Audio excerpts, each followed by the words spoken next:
ഈ വൈശാഖ മാസത്തിൽ നമുക്കറിയാം സാക്ഷാൽ മഹാവിഷ്ണു ലക്ഷ്മി സമേതനായി ഭൂമിയിൽ സന്നിഹിതനായിരിക്കുന്ന ഒരപൂർവ പുണ്യകാലമാണ്. വൈശാഖ മാസം ഏതാണ്ട് തീരാറായി വരുന്നു.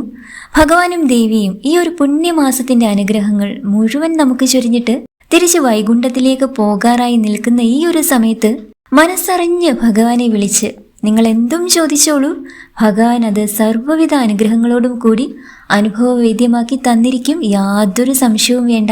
കാലങ്ങളായി നിങ്ങളുടെ മനസ്സിലുള്ള ഒരാഗ്രഹമാവട്ടെ, ഈ കാലയളവിൽ നടന്നു കിട്ടേണ്ട ഒരാഗ്രഹമാവട്ടെ, എന്തുമാവട്ടെ, ഒന്ന് മനസ്സറിഞ്ഞ് പ്രാർത്ഥിച്ച് ഭഗവത് പാദങ്ങളിൽ ആ ഒരു ആവശ്യം സമർപ്പിച്ച് നോക്കിക്കേ.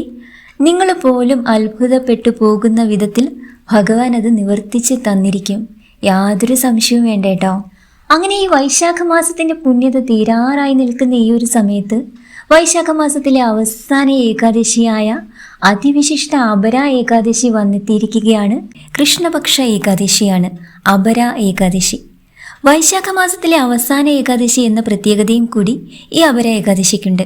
അതുകൊണ്ട് തന്നെ വൈശാഖ മാസത്തിന്റെ പുണ്യത പൂർണ്ണമായും നിറഞ്ഞു നിൽക്കുന്ന ഒരു ഏകാദശി കൂടിയാണിത്. ഈ ഏകാദശി വ്രതം നോൽക്കാൻ ആരും മടി കാണിക്കരുത്, തടസ്സം കാണിക്കരുത്. കാരണം ഈ പുണ്യമാസത്തിന്റെ പുണ്യത മുഴുവൻ നിറച്ചുകൊണ്ടാണ് ഈ മാസത്തിന്റെ അവസാന ഏകാദശി വന്നെത്തിയിരിക്കുന്നത്.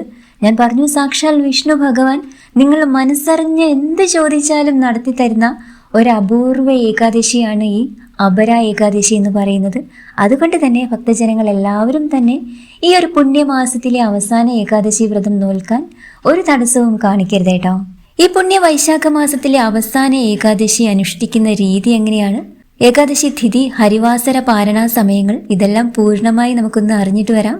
അതിനു മുൻപ് നമ്മുടെ തുളസി തീർത്ഥം എന്ന ഈ ഒരു ചാനൽ നിങ്ങൾ ആദ്യമായിട്ടാണ് കാണുന്നതെങ്കിൽ ഒന്ന് സബ്സ്ക്രൈബ് ചെയ്യാൻ മറക്കരുത് കേട്ടോ. ഈ അതിവിശിഷ്ടമായ അപര ഏകാദശി അചല ഏകാദശി എന്നും അറിയപ്പെടുന്നുണ്ട്. വിഷ്ണു പ്രീതിക്കും പാപശാന്തിക്കും സമ്പൽ സമൃദ്ധിക്കും വേണ്ടി അനുഷ്ഠിക്കുന്ന ഒരു ഏകാദശിയാണിത്. അപര എന്നാൽ വളരെയധികം, പരിധികളില്ലാത്തത് എന്നെല്ലാമാണ് അർത്ഥമാക്കുന്നത്. അതുകൊണ്ട് തന്നെ ഈ അപര ഏകാദശിയിലൂടെ ഭക്തർക്ക് സാക്ഷാൽ വിഷ്ണു ഭഗവാൻ അപാരമായ ധനവും കീർത്തിയും പുണ്യവും നൽകി അനുഗ്രഹിക്കുമെന്നാണ് വിശ്വസിക്കപ്പെടുന്നത്. കൊടും പാപങ്ങളിൽ നിന്ന് പോലും മോചനം നൽകുന്ന അതിവിശിഷ്ട ഏകാദശിയാണിത്. അതായത് നാം അറിഞ്ഞും അറിയാതെയും ജീവിതത്തിൽ ചെയ്തു പോയ എല്ലാ പാപങ്ങളിൽ നിന്നും സാക്ഷാൽ മഹാവിഷ്ണു നമുക്ക് മോക്ഷം തരുന്നു ഈ ഒരൊറ്റ ഏകാദശി വ്രതത്തിലൂടെ എന്ന് വിശ്വസിക്കപ്പെടുന്നു. നമ്മൾ സാധാരണ മനുഷ്യരാണ്.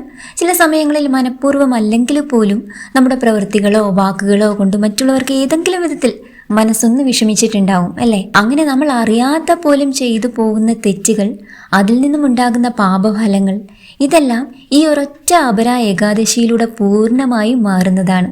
ബ്രഹ്മപുരാണത്തിലും പത്മപുരാണത്തിലും അപര ഏകാദശിയുടെ പ്രാധാന്യം വിശദമാക്കിയിട്ടുണ്ട്. അപര ഏകാദശിയുടെ മഹത്വത്തെക്കുറിച്ച് ഭഗവാൻ ശ്രീകൃഷ്ണൻ തന്നെ പത്മപുരാണത്തിൽ പാണ്ഡുരാജാവിന്റെ മൂത്ത മകനായ യുധിഷ്ഠിര രാജാവിനോട് പ്രവചിച്ചിരുന്നു അത്രേ. ഏകാദശി വ്രതം അനുഷ്ഠിക്കുന്ന ഒരാൾ അവരുടെ പുണ്യകർമ്മങ്ങൾ കാരണം വളരെ പ്രശസ്തനാകുമെന്നും വ്രതം അവസാനം ഫലം നൽകുമെന്നും ഭഗവാൻ ശ്രീകൃഷ്ണൻ പ്രസ്താവിക്കുകയുണ്ടായി.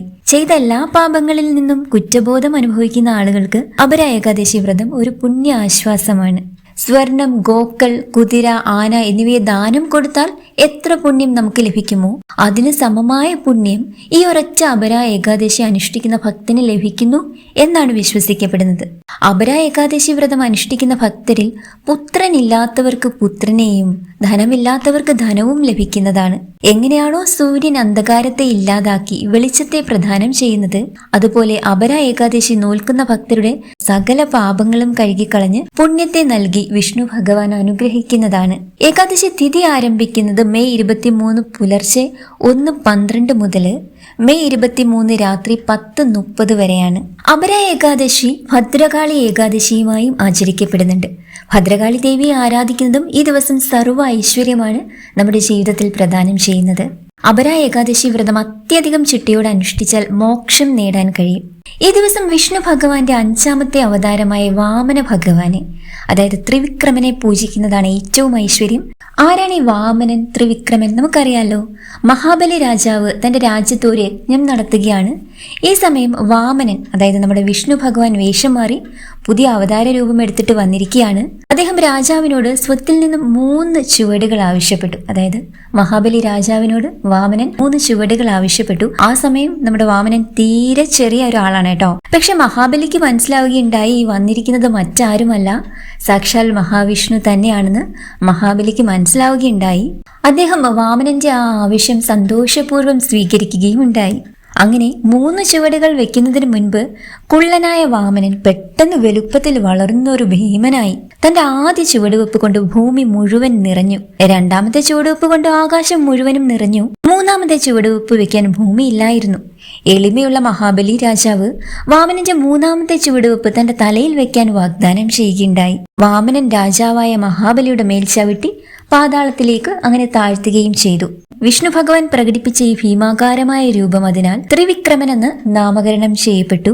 ഇത് ദേവന്റെ വിവിധ സ്ഥാനപ്പേരുകളിൽ ഒന്നാണ് കേട്ടോ. ഇനി അതിവിശിഷ്ടമായി ഈ അപര ഏകാദശി വ്രതം നോൽക്കേണ്ട വിധം എങ്ങനെയാണെന്ന് ഞാൻ പൂർണ്ണമായി ഒന്ന് വിശദമാക്കാം കേട്ടോ. നമുക്കറിയാം, മെയ് 22, 23, 24 അതായത് ദശമി, ഏകാദശി, ദ്വാദശി ഈ 3 ദിവസങ്ങളിലായിട്ടാണ് നമ്മൾ ഈ ഏകാദശി വ്രതം നോൽക്കേണ്ടതായിട്ടുള്ളത്. മെയ് 22 വ്യാഴാഴ്ച ഒരിക്കലെടുത്ത് വേണം വ്രതം ആരംഭിക്കാൻ. അതായത് അന്നേ ദിവസം ഒരു നേരം മാത്രം അരിയാഹാരം കഴിക്കാൻ പാടുള്ളൂ. അന്നേ ദിവസം അതിരാവിലെ ബ്രാഹ്മമുഹൂർത്തത്തിലായാൽ അത്രയും നല്ലതാണ്. കുളിച്ച് ശുദ്ധിയായി ശുഭ്രവസ്ത്രം ധരിച്ച് പൂജാമുറിയിൽ വിളക്ക് കൊളുത്താം. മഹാവിഷ്ണുവിൻ്റെ അല്ലെ ഗുരുവായൂരപ്പൻ്റെ ഫോട്ടോയ്ക്ക് മുൻപിൽ ഒരു നെയ്വിളക്ക് തെളിയിക്കാവുന്നതാണ്. ഭഗവാന്റെ മുൻപിൽ നമ്മളുടെ ഒരു ആഗ്രഹം, ഒരു സങ്കല്പം, ഞാൻ പറഞ്ഞു കാലങ്ങളായി നമുക്ക് നടന്നു കിട്ടേണ്ട മനസ്സിലുള്ള ഒരു ആഗ്രഹമാവാം, ഈ ഒരു കാലയളവിൽ നടന്നു കിട്ടേണ്ട ഒരു ആഗ്രഹമാവാം, എന്താഗ്രഹവും നിങ്ങളുടെ ദുഃഖങ്ങളും എല്ലാം തന്നെ ഈ ഒരു വൈശാഖ മാസത്തിന്റെ പുണ്യത തീരാൻ നിൽക്കുന്ന ഈ ഒരു സമയത്തെ അവസാന ഏകാദശിയാണ്. അതിൻ്റെ ആ ഒരു പൂർണ്ണത മഹത്വം നമ്മുടെ മനസ്സിൽ ഉൾക്കൊണ്ടുകൊണ്ട് ഭഗവാന്റെ പാദങ്ങളിൽ ആ ഒരു ആഗ്രഹം സമർപ്പിക്കുക. ഭഗവാനെ ഇത് നടത്തിത്തരണേ എന്ന് മനസ്സറിഞ്ഞങ്ങ് പ്രാർത്ഥിച്ചോളൂ കേട്ടോ. ഉറപ്പായും ഭഗവാൻ നടത്തിത്തരും, യാതൊരു സംശയവും വേണ്ട. അങ്ങനെ ഭഗവാന്റെ അനുഗ്രഹവും അനുവാദവും വാങ്ങിക്കൊണ്ട് ഈ ഒരു വ്രതം എടുക്കാൻ നമ്മൾക്ക് ആരംഭിക്കാം. ഈ ഒരൊറ്റ അപര ഏകാദശി വ്രതത്തിലൂടെ സകല വിഷമങ്ങളിൽ നിന്നും നിങ്ങളെ സാക്ഷാൽ മഹാവിഷ്ണു മോചിപ്പിക്കും എന്നുള്ളത് വളരെ ഉറപ്പാണ്. അത്രയും വിശ്വാസത്തോടു കൂടി വേണം നമ്മൾ ഈ അതിവിശിഷ്ട ഏകാദശി ആചരിക്കാനായിട്ട്. അങ്ങനെ ദശമി ദിവസം, അതായത് മെയ് 22 വ്യാഴാഴ്ച നമ്മൾ പറഞ്ഞു ഒരു നേരം മാത്രമേ അരിയാഹാരം പാടുള്ളൂ. രാത്രിയിൽ പഴവർഗ്ഗങ്ങൾ എന്തെങ്കിലും നിങ്ങൾക്ക് കഴിക്കാം കേട്ടോ. ഇനി അത് മാത്രം കൊണ്ട് കഴിയാത്തവർ ഗോതമ്പ് കൊണ്ടുള്ള എന്തെങ്കിലും വിഭവങ്ങൾ കഴിക്കാം. അന്ന് നിലത്ത് കിടന്നുറങ്ങണം. അതായത് ദശമി ദിവസം തലേ ദിവസം നിലത്ത് കിടന്നുറങ്ങണം എന്നാണ് ആചാര്യന്മാർ പറയുന്നത്. ഈ ചിട്ടകളെല്ലാം തന്നെ ഇപ്പം ആഹാരത്തിന്റെ കാര്യത്തിലാണെങ്കിലും ബാക്കി എന്ത് കാര്യത്തിലാണെങ്കിലും നമ്മുടെ ആരോഗ്യവും സാഹചര്യവും അനുസരിച്ചിട്ട് വേണം നമ്മൾ ആഹാരത്തിന്റെ കാര്യങ്ങളൊക്കെ ചിട്ടപ്പെടുത്താനായിട്ട് കേട്ടോ. അതികഠിനമായ ഉപവാസം, അതായത് പൂർണ്ണ ഉപവാസം, ജലപാനം പോലും ഇല്ലാതെ ഉപവാസം കഴിക്കുന്നവരുണ്ട്. തുളസി തീർത്ഥം മാത്രം സേവിച്ച് ഉപവാസം നോൽക്കുന്നവരുണ്ട്. പഴവർഗ്ഗങ്ങൾ മാത്രം കഴിച്ച് ഉപവാസം നടത്തുന്നവരുണ്ട്. അതുമാത്രം പറ്റില്ലാച്ചാൽ ഗോതമ്പ് കൊണ്ടുള്ള ആഹാരങ്ങളും നമ്മൾ കഴിക്കാറുണ്ട്.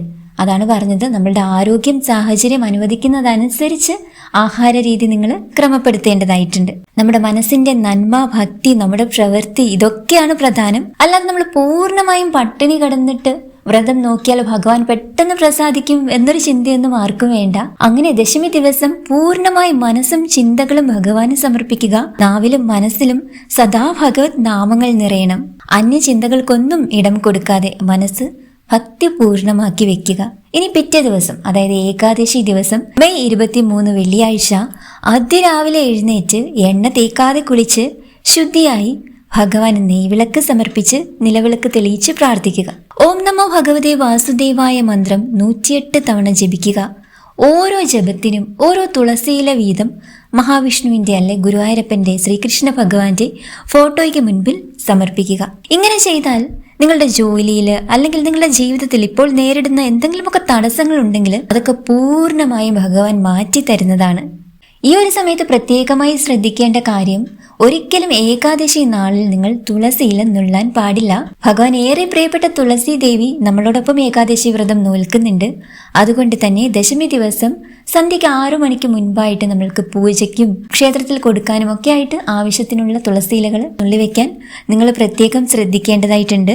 ദശമി, ഏകാദശി, ദ്വാദശി 3 ദിവസങ്ങളിലും വിഷ്ണു ഗായത്രി ജപിക്കുന്നത് വളരെയധികം ഐശ്വര്യമാണ്. അതുപോലെ ഓം നമോ നാരായണായ എന്ന അഷ്ടാക്ഷരി മന്ത്രവും 108 തവണ ജപിക്കുന്നത് വളരെ ഐശ്വര്യമാണ്. അന്നേ ദിവസം വിഷ്ണു ക്ഷേത്ര ദർശനം നടത്താൻ കഴിഞ്ഞാൽ ഏറ്റവും പുണ്യമാണ്. അവിടെ വിഷ്ണു സൂക്തം, ഭാഗ്യ സൂക്തം, പുരുഷ സൂക്തം തുടങ്ങിയവ കൊണ്ടുള്ള അർച്ചന നടത്തുന്നത് സർവ്വ അഭീഷ്ടദായകവുമാണ്. ഹരിവാസര സമയം നമുക്കറിയാം.